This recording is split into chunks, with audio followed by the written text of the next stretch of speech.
네, 안녕하세요. 모터그래프 권정입니다. 오늘은 미니 브랜드에서 한번 얘기를 해볼까 합니다. 저 개인적으로도 미니 자동차를 타고 있고 또 비공식 앰버서더로서 주변에 미니의 매력을 이렇게 어필하고 다니고 있는데, 오늘은 제가 느꼈던 이 미니에 대한 매력과 그리고 여러분들의 라이프 스타일에 맞는 미니는 어떤 모델이 있을지 한번 살펴보도록 하겠습니다. 자, 일단 미니를 제가 왜 선택을 했냐. 저는 기본적으로 이 교과서라 불리는 자동차들을 선호합니다. 이 스포츠 세단의 교과서라 불리는 BMW 3 시리즈가 있고, 또 스포츠카의 교과서라 불리는 포르쉐 911 이런 차들 있잖아요. 이 외에도 저는 이 대체할 수 없는, 대체 불가능한 차들을 꽤 높게 평가하거든요. 대표적으로 지프 랭글러라던가 이 미니 브랜드의 자동차들이 있습니다. 이 랭글러 같은 경우는 포드 브론코라던가 랜드로버 디펜더 등을 경쟁 모델로 뽑곤 하는데요. 사실 그 랭글러만의 감성, 오지를 위해 태어난 것 같은 디자인, 그 우락부락한 라인이라던가 툭 튀어나온 팬더, 이런 디자인을 경쟁 모델들이 과연 대체할 수 있을까? 그런 감성을 이겨낼 수 있을까? 이런 생각을 평소에 많이 합니다. 미니도 마찬가지죠. 소형 해치백 많죠. 폭스바겐 골프, 폴로 있을 수 있고요. 푸조에는 308, 208이 있는데, 그들을 시승을 해보면 분명히 높은 완성도, 우수한 피드백 다 좋은데, 유독 이렇게 일반적으로 달릴 때 좀 그냥 편안한 승용차를 타는 것 같다, 이런 느낌이 많이 들어요. 그래서 뭔가 어딘가 특별하다는 느낌을 받기는 좀 어렵거든요. 반면 이 미니는 실내에 들어서는 순간부터 범상치 않은 자동차라는 걸 느낄 수 있죠. 이 다른 자동차랑은 부품을 전혀 공유할 것 같지 않은 이 동글동글한 디자인이 가장 큰 특징이고요. 그리고 이렇게 시내를 살살 달리기만 해도 이들이 흔히 말하는 마케팅용어 고카트 필링, 이거를 바로 피부에 와닿을 정도로 정말 독특한 이런 승차감, 운행 감각이 아주 매력적인 자동차라고 할 수 있습니다. 자, 그럼 미니에는 어떤 자동차들이 있냐? 크게 형태와 엔진 이렇게 나누는데요. 형태에 따라서는 3도어 해치, 5도어 해치, 컨버터블, 클럽맨, 컨트리맨, 이렇게 5가지로 크게 나눠지고요. 엔진 사양은 쿠퍼 S, JCW 이렇게 나눠집니다. 그래서 이 형태의 5가지와 엔진의 3가지, 총 15가지의 파생 모델을 만나볼 수 있는 거죠. 먼저 엔진을 살펴보면은, 일단 우리나라에는 기본적으로 가솔린 터보 모델만 들어옵니다. 디젤은 단종됐고요. 쿠퍼 같은 경우는 1.5L 3기통 엔진이고요. 쿠퍼 S는 2.0L 4기통, 그리고 JCW는 쿠퍼 S랑 동일한 2.0L 4기통인데 출력을 높여놓은 모습이라고 할 수 있습니다. 그리고 일부 유럽 시장에는 1.2L짜리에 있으면 더 작은 엔진을 쓰는 원이라는 트림이 있고, 또 JCW 위쪽에 JCW GP라는 모델이 있거든요. 우리나라에는 그 2가지가 안 들어오는 관계로 일단은 쿠퍼 S, JCW 이렇게만 알고 계시면 될 것 같아요. 자, 먼저 3도어입니다. 우리가 흔히 생각하는 미니 하면 떠올리는 가장 기본적인 형태, 박시한 디자인부터 2개의 문, 그리고 프레임리스 도어, 이런 미니의 가장 기본적인 형상을 갖추고 있는 모델이고요. 저 역시 미니 3도어를 선택했습니다. 일단 저랑 라이프 스타일이 비슷하신 분들은 선호하실 거라고 생각되는데요. 일단 저는 한 90% 이상은 차를 혼자 탑니다. 그리고 저는 가정이 없기 때문에 일단 기본적으로 혼자 주로 활동하다 보니까 큰 차는 필요 없었다 라고 말씀드릴 수 있겠고요. 3도어 해치만의 장점, 일단 가장 미니다운 디자인, 이 대체 불가능한 미니 중에서도 가장 근본의 디자인을 갖춘 이 3도어 모델만을 바라봤고요. 3도어 모델 중에서 저는 쿠퍼 S를 샀습니다. 쿠퍼랑 쿠퍼 S, JCW로 올라갈수록 기본적으로 옵션이 추가가 되거든요. 동일한 옵션에서 엔진 사양만 달랐으면 저는 쿠퍼를 샀을 수도 있고, 아니면 JCW를 마음이 갔을 수도 있는데, 가장 필요한 옵션이 구성되어 있는 쿠퍼 S 모델을 선택하게 됐습니다. 사실 쿠퍼 모델만 해도 3기통 엔진 1.5L 130마력 정도를 내거든요. 근데 이 미니 자동차 자체가 무게가 그렇게 무겁지 않기 때문에 일상 영역에서도 편하게 탈 수 있는 출력이라고 생각했고, 또 3기통 엔진의 그 질감을 좀 싫어하시는 분들도 계시는데, 저는 그 미니의 자유분방한 느낌과 잘 어울린다고 생각했거든요. 하지만 단순히 옵션 때문에 이 급을 올린 케이스라고 할 수 있겠습니다. 3도어만 해치, 일단 차가 작다 보니까 운전이 굉장히 편하죠. 그리고 휠베이스가 기본적으로 짧다 보니까 고속 안정성이 조금은 떨어질 수도 있거든요. 근데 미니는 빠르게 달리기보다는 이런 느린 속도에서도 얼마나 재밌게 탈 수 있냐가 강점인 자동차이기 때문에 그런 부분이 저한테는 크게 걸림돌이 된 것 같진 않아요. 단점은 역시나 작은 차체로 인해서 일단 수납 공간이 많이 적고요. 트렁크가 한 기내용 캐리어 2개 정도 실을 수 있는 협소한 공간이고, 대신에 이제 2열을 접으면은 넓게 쓸 수는 있습니다만 좀 번거롭죠. 자, 다음으로 5도어입니다.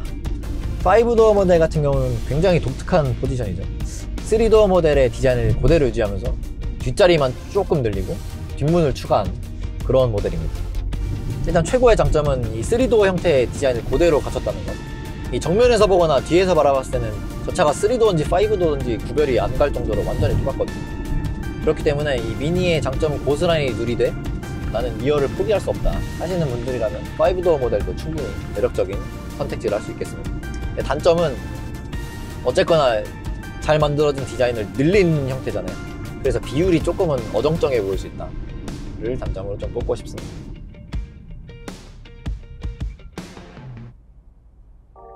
자, 다음으로 컨버터블. 긴 설명이 필요 없죠. 미니 3도어에서 이제 천장을 쭉 걷어낸 모델인데 저도 정말 사고 싶었거든요. 역시나 예산을 조금 벗어나가지고 아쉽게 구매는 하지 못했는데, 일단 기본적인 컨버터블 모델들은 스포티한 디자인을 추구하다 보니까 이 앞유리가 많이 누워있는 경우가 있거든요. 그렇기 때문에 이 천장 끝단이 운전자 머리 바로 위쪽까지 위치하는 경우가 많은데, 반면에 이 미니 컨버터 같은 경우는 앞유리가 바짝 서 있기 때문에 이 주변 시야라고 하죠. 이렇게 앞을 바라보고 있더라도 이쪽에 위에 뻥 뚫린 하늘이 그대로 들어옵니다. 그래서 그냥 단순히 탑을 열고 달리는 것만으로도 엄청난 개방감을 누릴 수 있다는 게 가장 최고의 장점이고요. 단점은 좀 극단적인데 수납 공간이 거의 없다시피 합니다. 일단 3도어 자체도 그렇게 여유로운 편은 아닌데 어쨌거나 번듯한 트렁크나 2열 공간이 쓸 수 있거든요. 반면에 이 컨버터블 모델 같은 경우는 탑이 접히는 공간이 필요하기 때문에 그나마 좁은 트렁크의 한 절반 정도를 차지합니다. 그래서 정말 여행용 캐리어 하나 간신히 들어갈 정도 아주 좁은 수납 공간만 남게 되고요. 이런 점을 통해서 정말 미니 컨버터블은 펀 드라이빙을 위해서, 온전히 힐링을 위해서는 정말 최고지만 데일리성은 많이 떨어진다고 정리할 수 있겠습니다. 자, 다음으로 클럽맨입니다. 이제 클럽맨부터는 이제 패밀리 세단의 역할을 할 수 있는 수준으로 차가 커지죠. 이것 때문에 뭐 미니가 아니라 빅이다 뭐 이런 우스갯소리도 나오는데, 제가 지금 타고 있는 모델이 컨트리맨 JCW 모델이고 또 클럽맨도 시승을 해봤지만 미니의 감성은 고스란히 가지고 있어요. 그래서 차가 커졌다고 해서 뭐 걱정할 거는 전혀 없습니다. 이들이 말하는 고카트 필링 잘 살아있고, 이 실내 디자인도 거의 미니의 디자인 기조를 따르고 있기 때문에 일단 미니라는 사실은 변함없다는 걸 말씀드리고 싶고요. 클럽맨은 5도어 모델을 좀 더 길게 뽑은 느낌이 들죠. 실제로 길이도 한 260mm, 손 한 뼘 정도 더 길어졌고, 그래서 좀 더 온전한 뒷좌석 공간과 트렁크 공간을 누릴 수 있다는 장점이 있습니다. 그리고 이렇게 차가 길어졌는데 전고는 그대로 유지했기 때문에 외관의 형태를 띠고 있고요. 거기다가 이 미니의 디자인이 더해지니까 정말 독특한 형태를 취하고 있습니다.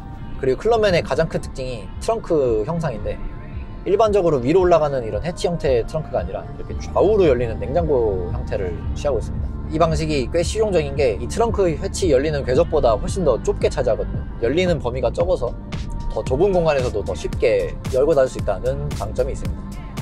그리고 조금 아쉬운 점은 이 문을 순서대로 열고 닫아야 합니다. 이게 왼쪽이 아래에 들어오고 오른쪽 문이 위로 덮는 형식이거든요. 그렇다 보니까 열 때는 무조건 오른쪽 문부터 열고 닫을 때는 왼쪽 문부터 닫고 이런 식으로 포개해서 닫아야 돼요. 그래서 왼쪽 문을 먼저 열 수 없고 또는 오른쪽 문을 먼저 닫을 수 없기 때문에 이렇게 짐 옮기면서 왔다 갔다 할 때는 조금 불편할 수 있는데 그렇게 큰 불편은 아니다. 이 정도 특징이 있다 정도로 아시면 될 것 같아요. 모든 수치, 그러니까 차체 크기라던가 공차 중량 이런 게 다 컨트리맨이 더 크거든요. 크고 무거운데 엔진은 똑같고요. 근데도 클럽맨이 연비는 조금씩 안 좋습니다. 뭐 드라마틱한 차이는 아닌데 왜 이런 수치가 나온지는 좀 궁금하긴 합니다. 자, 다음으로 컨트리맨. 지금 제가 시승하고 있는 차는 컨트리맨, 그 중에서도 이제 아까 말씀드렸던 엔진 3가지 중에 가장 최상위인 JCW 모델이고요. 일단 컨트리맨은 일반적인 소형 SUV 크기를 갖추고 있죠. 온전한 2열, 그리고 트렁크도 꽤 넓었고 완전한 SUV의 형태라고 보시면 될 것 같습니다. 그리고 확실히 SUV처럼 전고도 높아지다 보니까 이런 시야도 더 많이 들어와서 운전도 조금 더 편해진 감각이 있고, 그리고 아까 클럽맨에서도 말씀드렸지만 미니의 감성이 고스란히 살아있거든요. 직접 몰아보니까 확실히 미니는 미니다 라고 말씀을 드릴 수 있겠고, 이 패밀리 SUV를 가지고 와인딩을 달리고 싶다는 욕구가 드는 차가 몇이나 될까 하는 생각이 드는데 이 컨트리맨이 그렇습니다. 더군다나 이 모델은 JCW 최상위 모델이다 보니까 조금 더 서스펜션이 하드한 세팅이거든요.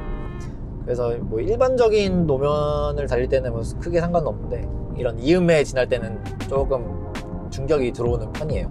하지만 이런 특성이 와인딩 로드에서는 완전히 보상으로 다가오죠. 이게 SUV가 맞나 싶을 만큼 코너를 정말 민첩하게 돌아나가고, 그리고 차가 그렇게 무겁지 않기 때문에 브레이크도 아주 경쾌하게 잘 서줍니다. 차가 기본적으로 커졌기 때문에 휠베이스도 같이 늘어났거든요. 그렇다 보니까 자연스럽게 승차감도 3도어, 5도어 모델 대비 좋아진 편이에요. 그래서 컨트리맨의 쿠퍼나 쿠퍼 S 모델 같은 경우는 충분히 패밀리카로서도 활용도가 있고, 그리고 JCW 모델 같은 경우는 출력이 조금 다른데요. 쿠퍼 모델은 130마력대, 그리고 쿠퍼 S는 190마력대로 다른 차들도 다 동일하게 적용되는데, 이 JCW 모델 같은 경우는 3도어랑 5도어 해치 모델은 230마력, 그리고 이 클럽맨하고 컨트리맨에는 306마력까지 출력이 높아져 있습니다. 제가 알기로는 이 4륜 구동 시스템의 유무로 이렇게 좀 차별을 둔다고 하는데요. 앞바퀴만 굴리는 3도어나 5도어 모델은 이제 230마력으로 제한되는 거고, 클럽맨이나 컨트리맨에는 이 4륜 구동 시스템인 올포가 들어가기 때문에 출력을 좀 많이 높여놔준 상태입니다. 그렇다 보니까 업시프팅 할 때 이런 팝콘 소리도 빵빵 터져주고요. 펑 터져주죠. 제가 3도어 JCW 모델 탔을 때는 이렇게까지 펑펑 터지진 않았던 것 같은데, 확실히 출력이 70마력 정도 높아지다 보니까 좀 체급 차이가 느껴지는 편입니다. 자, 이렇게 해서 미니 자동차를 한번 살펴봤습니다. 미니라는 브랜드가 참 마약 같은 것 같아요. 한번 빠지면 정말 헤어나오기가 쉽지 않고 정말 사서 치료해야 한다는 이런 우스갯소리가 있는데, 저 역시 그런 현상을 겪고 나니까 구매한 게 아닌가 싶습니다. 지금 한 2년 가까이 미니를 타고 있는데 뭔가 다른 차를 사고 싶다 이런 생각은 몇 번 들었지만, 미니를 팔고 다른 차로 바꿔야지 이런 생각은 거의 들지 않았던 것 같아요. 또 이렇게 다양한 미니 모델들 가운데서도 자신만에 맞는 미니를 선택하더라도 미니 고유의 매력을 느낄 수 있다는 게 이 브랜드 전체의 아주 매력적인 포인트 같습니다. 자, 미니에 대한 얘기는 여기까지고요. 다음에도 더 재밌는 자동차 이야기로 찾아뵙도록 하겠습니다. 지금까지 모터그래프 권지훈이었습니다.